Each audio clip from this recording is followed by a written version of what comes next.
ప్రభుత్వ వాగ్దానాలు 6 అబద్ధాలు 66 మోసాలను బీజేపీ జిల్లా అధ్యక్షుడు గౌతమ్ రావు బర్కత్పురాలోని బీజేపీ కార్యాలయంలో మీడియాతో మాట్లాడారు. కాంగ్రెస్ పార్టీ ఎన్నికల సమయంలో ఇచ్చిన హామీలు వాగ్దానాలు అమలు చేయాలని డిమాండ్ చేస్తూ ప్రభుత్వంపై ఛార్జ్ షీట్ విడుదల చేశారు. ప్రజలకిచ్చిన 6 గ్యారెంటీలో మహిళలకు 2500 రూపాయల పెన్షన్ ఊసేలేదన్నారు. హైదరాబాద్లో ఒక ఇల్లు కూడా కట్టిన దాఖలాలు లేవన్నారు. ప్రధానమంత్రి ఆయుష్మాన్ భారత్ పథకాన్ని రాష్ట్రంలో అమలు చేయటం లేదన్నారు. దేవాలయాలపై దాడులు జరుగుతున్నా పట్టించుకోవడం లేదన్నారు. ప్రజాపాలన చేయకుండా ప్రజలను మోసం చేసే పాలన చేస్తున్నారని అన్నారు.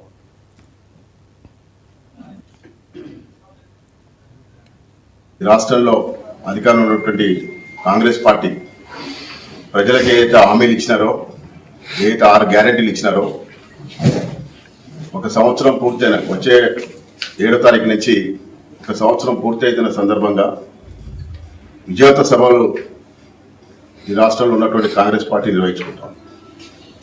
ఏదైతే ఎలక్షన్స్ అప్పుడు ప్రజలకు ఇచ్చినటువంటి వాగ్దానాలు హామీలు నెరవేర్చకుండా ఏ విధంగా విజయోత్సవ సభలు జరుపుకుంటా ఉందో భారతీయ జనతా పార్టీ అడుగుతా ఉంది.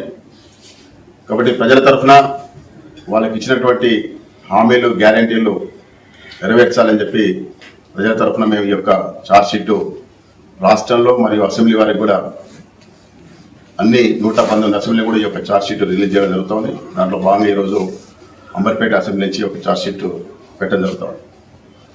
ముఖ్యంగా ఏదైతే 6 గ్యారెంటీలు ఉన్నాయో, 6 గ్యారెంటీలప్పుడు గతంలో అధికారంలో ఉన్నటువంటి టీఆర్ఎస్ ప్రభుత్వం ఏదైతే ప్రజలు తెలంగాణ వచ్చితే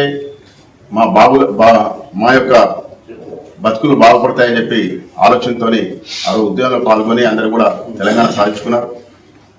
10 సంవత్సరాల పాలన చూసిన తర్వాత విసిగెత్తి ఆ పార్టీ యొక్క ప్రభుత్వం యొక్క అవినీతి కుటుంబ పాలన చూసిన తర్వాత మాకు కొంత మార్పు కావాలని చెప్పి ఆలోచనతోనే ఆ రోజు కాంగ్రెస్ పార్టీని మళ్ళీ అధికారంలో తీసుకురావడం జరిగింది. ఈ రాష్ట్రంలో అధికారంలో ఉన్నటువంటి కాంగ్రెస్ పార్టీ ప్రజలకు ఏదైతే హామీలు ఇచ్చినారో, ఏదైతే 6 గ్యారెంటీలు ఇచ్చినారో